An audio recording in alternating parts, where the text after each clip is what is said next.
Hey, what's up, guys? This is Thomas Christopher from the league winners, Gangrene Nation, Jets X Factor. Hope all the Jet fans are happy. I have a special guest today. This is the real Tommy Jets, Thomas Morstead, punter of the New York Jets. Thomas, thank you for coming on here and talking to me. How are you doing today, man?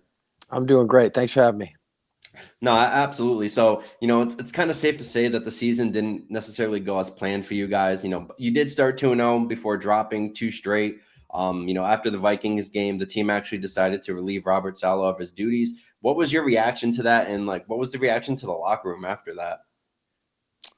I would just say everyone was surprised. Yeah, didn't see it coming.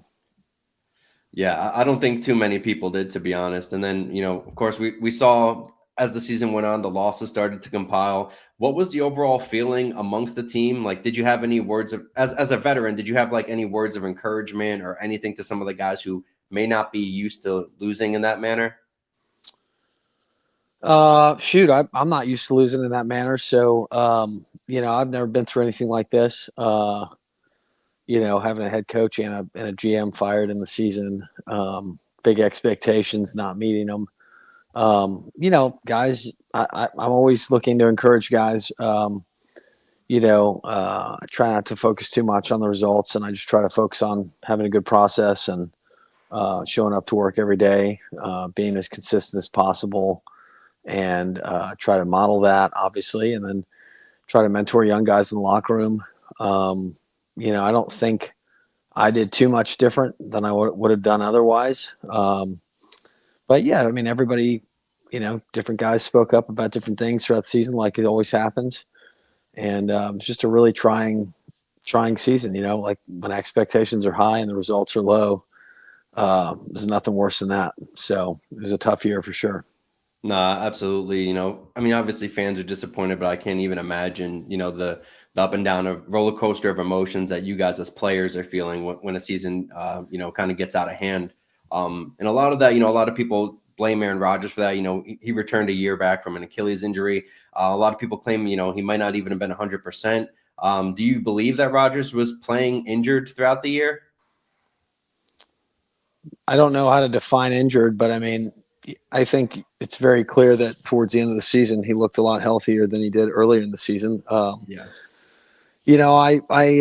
Number one, don't get wrapped up too much in what's being said online, and number two, you know, medically, I'm not going around the training room saying, "Hey, what's going on? What are you dealing with?" So, I mean, God, everybody's dealing with something during the season, and so it's just a tough deal.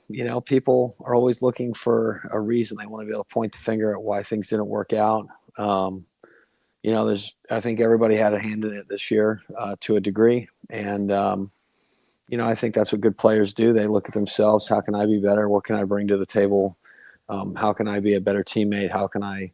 You're always looking to get more efficient and continue improving.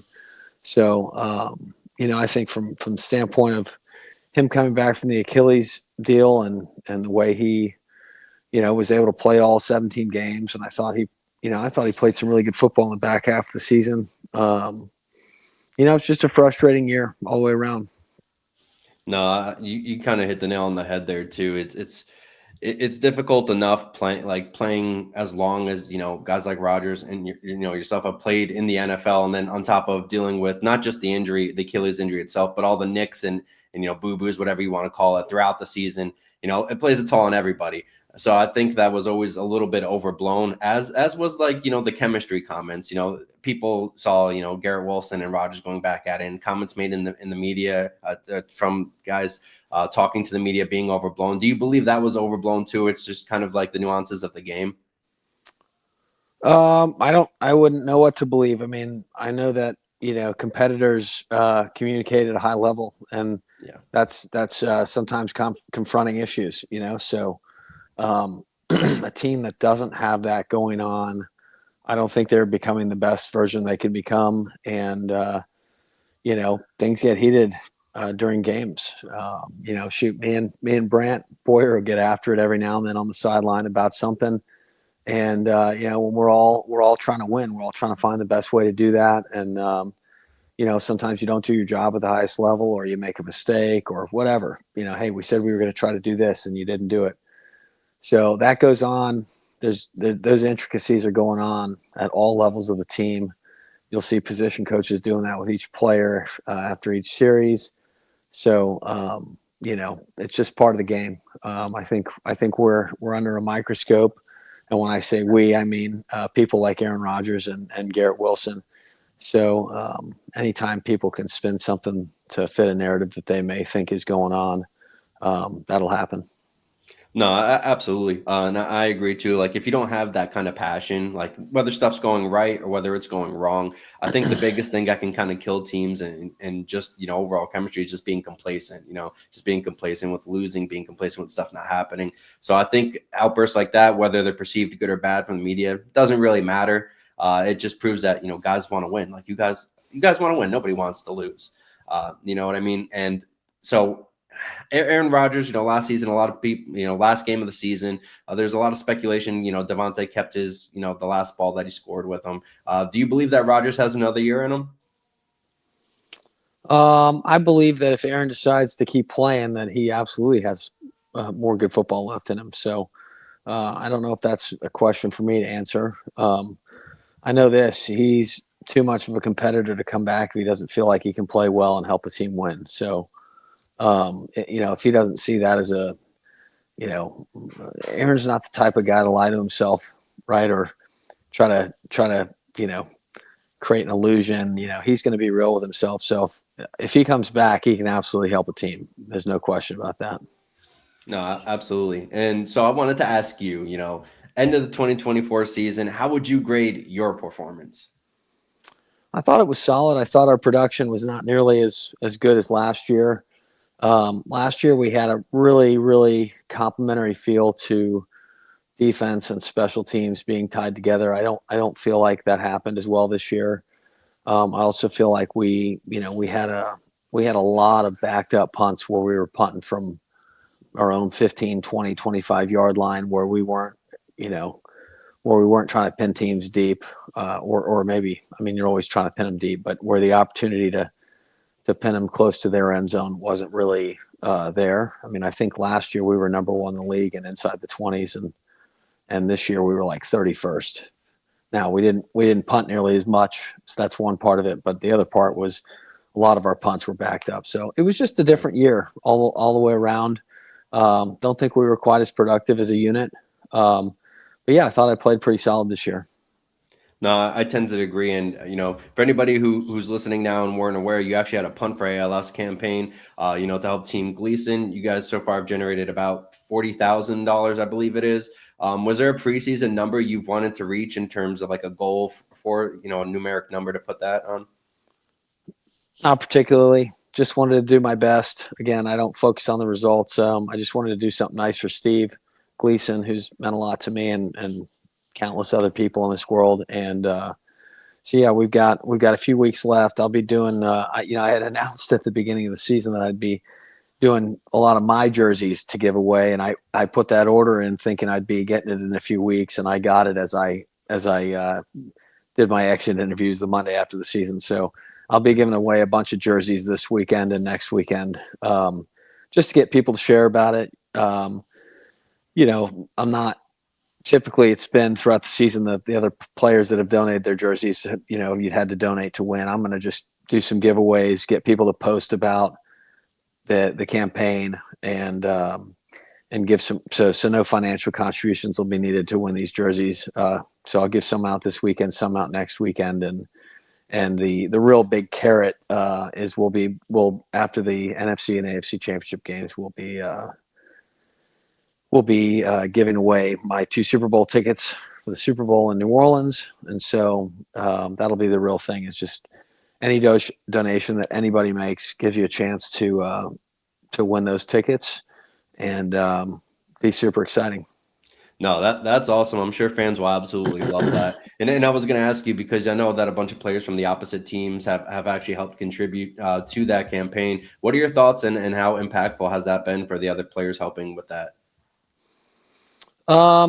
Yeah, I mean, I don't know how to measure how impactful it's been, but when other players around the league, donate their jersey, and that costs. Those jerseys aren't free, so it's certainly appreciated by all those guys, and just to feel supported in something that's important to me is really cool. So I like I said, I just got a huge batch of jerseys in, so I owe a bunch of giveaways, but I also owe a bunch of players around the league that I actually need to send my jersey. And kind of paying those guys back. So it's been really cool just seeing all the support, and a lot of guys were like, I didn't even have to ask. They were hitting me up saying, "Hey, I want to do this." So it's really cool. No, that's really awesome, and it is for a great cause as well. Now, entering the final year of your contract, Jets don't have a head coach right now. Is there any preference you have as to who the next Jets coach should be in terms of qualities or intangibles? Uh, no, not particularly. I mean, I've seen coaches with all sorts of different personalities win. So Right. I think authenticity is a big deal. Probably is the number one thing of just people that are themselves, right? Yeah. I think the locker room guys are really good at um, wading through that when they meet people in all parts of their life, whether it be on the football field, in the classroom, or any other places that they could be when dealing with other people. I think there's a big bullshit meter in every locker room, Yeah. and so I think that's the biggest thing for any coach is just for them to be authentic, for them to be themselves, and to be consistent. Probably like being a good parent. Same sort of virtues. Everybody has, you set standards for everybody, but certain kids need different things than others. Some need more of your time. Some need some tough love. Some need to make their own mistakes. So you kind of learn that you kind of parent each kid differently, and I think good coaches that I've been around know that each player needs different things to get to their best, to their highest level. And yeah, sounds like Woody and the organization are being super thorough.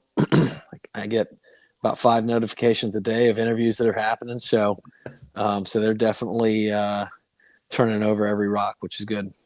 Yeah, I am waiting to hear. I'm waiting to hear you take the call up next, my man. No, Looking to see sir. Thomas. No, sir. No, sir.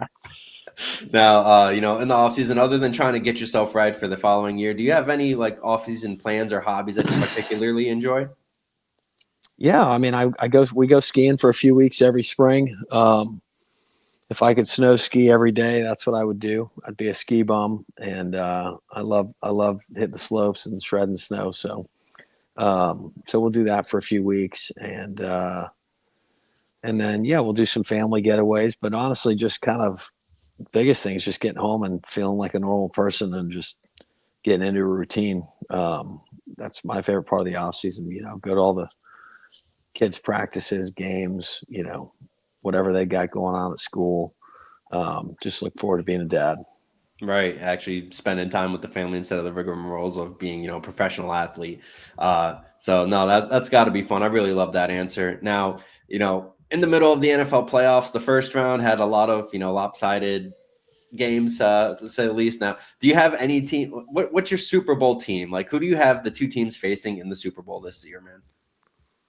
I don't have anybody picked. I mean, I would Ooh, say I'm rooting for the Lions just because I'm a big Dan yeah, Campbell fan. He was our assistant head coach down in New Orleans yeah, for my last 3 or 4 years there. And you want to talk about authenticity? He is himself, and I think there's going to be a lot of people around the country if their team's out of it rooting for those guys. And I think a lot of people down here in New Orleans are, kind of feel like the Lions are what the Saints were years and years ago. Kind of a sad sack team for a long, long time, and then you get a coach and a quarterback come in that they build something together, and they've obviously built an awesome thing there. So I'll be pulling for those guys to do well in the playoffs. yeah. Campbell is unapologetically him, and I think people tried to get on him for that at the beginning of his tenure there, but we've seen how the results have played out. And then speaking of quarterbacks, I'm pretty sure it's your former teammate Drew Brees' birthday today. Am I mistaken? It is, yeah. Yeah, no, that's awesome. That was a great team. So, that's really it for me. I just wanted to know if you had any final comments for any of the Morstead fan base listening in on you right now. No, listen, I've enjoyed every minute of being a Jet. Hopefully, it'll continue. And I think the negativity that you can see online sometimes is gross. So I try to stay away from it. But I mean, I really felt the juice and the energy and love from all the fans at the home games this year. Even when we were out of it, they had some great atmospheres out at MetLife Stadium, and just it's been a joy, and I've loved being a part of the team. So hopefully it continues. No, yeah, Jets fans are true diehards, man. Through thick and thin, they'll always root for the Jets. Thomas, I really appreciate you taking the time out to speak with me. For anybody who is interested in donating for the Punt for ALS, you can go to teamgleason.org/punt for ALS. And once again, man, I truly appreciate you taking out the time to speak with me. You got it. Thanks for having me on. Yeah, of course.